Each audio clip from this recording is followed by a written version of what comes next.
আজকে শুরু করতে চলেছি বন্ধুত্ব নিয়ে জীবনের বেশ কিছু গল্পের কথা। তো চলো এই গল্পটা শুরু করা যাক। সোনার জীবনে প্রথম বন্ধু ছিল সুইটি।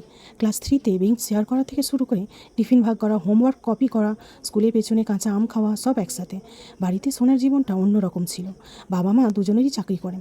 বাসায় ফিরে শুধু পড়ার চাপ, A+ পেতেই হবে। মেয়ে মানুষ, চুপ থাকো, এই সব শুনতে শুনতে দম বন্ধ হয়ে আসতো। মন খুলে কথা বলার মানুষ ছিল না। ভাই নাই, বোন নাই। কিন্তু স্কুলে গিয়েই সোনা বদলে যেত। সুইটি ওর সব কথা শুনতো। পরীক্ষায় খারাপ করে সান্ত্বনা দিত, পরের বার ভালো হবে। নতুন জামা পরলে সবার আগে সুইটি বলতো, তোকে খুব সুন্দর লাগছে। সোনার প্রথম পিরিয়ডের দিন ভয় কাঁদছিল। সুইটি টিচারকে ডেকে এনেছিল, ব্যাগে প্যাড রেখেছিল। ক্লাস 9-এ ওদের জীবনে ঝড় এলো। সোনার বাবা বদলি হয়ে গেল অন্য শহরে। সোনাকে হোস্টেলে ভর্তি করে দেওয়া হলো। নতুন শহর, নতুন স্কুল, নতুন মানুষ। কিন্তু সুইটি নাই। রাতে হোস্টেলের বিছানায় শুয়ে সোনা কাঁদতো। কেউ জিজ্ঞাসা করতো না মন খারাপ কেন। কেউ টিফিন ভাগ করে খেত না।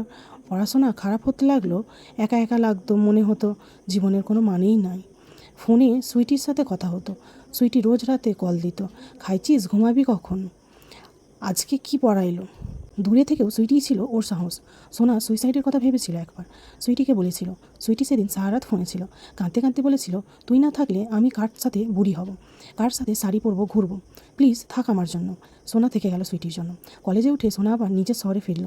সুইটিকে জড়িয়ে ধরে সেদিন দুজনেই কতক্ষণ কেঁদেছিল। কলেজ লাইফটা ওরা একসাথে কাটালো। একসাথে ফুচকা খাওয়া, নোট শেয়ার করা, ক্লাসের গল্প করা। সোনা যখন প্রথম প্রপোজাল পেয়েছিল ভয় কাঁপছিল। সুইটি বলল, তোর যা ভালো লাগে তাই কর, আমি আছি। আবার সেই ছেলেটা যখন ঠকালো, সোনা 3 দিন ঘর থেকে বের হয়নি। সুইটি এসে জোর করে খাইয়ে দিয়েছিল, মাথায় হাত বুলিয়ে দিয়েছিল। আজ সোনা একটা স্কুলে চাকরি করে। সুইটির বিয়ে হয়ে গেছে, বাচ্চাও আছে। রোজ দেখা হয় না, কিন্তু সোনার জীবনে প্রতিটা বড় সিদ্ধান্তে এখনও সুইটি ফোন আছে। কি করবি বল। গতকাল সোনার মা বলছিল, তোর জীবনে তো কিছুই নাই, বিয়ে করছিস না, সংসার নাই। সোনা হেসে বলেছিল, কে বললো কিছু নাই, আমার সুইটি আছে, আমার বন্ধুত্ব আছে, এইটাই আমার সংসার। রাতে সুইটিকে কল দিয়ে সোনা বলল, জানিস তুই না থাকলে আমি আজকে হতাশ হতাম। ওপাশ থেকে সুইটি হাসলো, পাগলি, আমি তো তোর জন্যই বেঁচে আছি।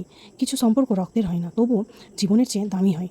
মেয়েদের জীবনে এমন একটা বন্ধু মানে একটা নিরাপদ আশ্রয়, যেখানে জাজমেন্ট নাই, আছে শুধু বোঝাপড়া, যেখানে মুখোশ খুলে কাঁদা যায়। সোনার কাছে বন্ধুত্ব মানে সুইটি, আর সুইটি মানে পুরো একটা জীবন। কেমন লাগলো গল্পটা অবশ্যই একটা কমেন্ট করে জানাবেন। Thank you.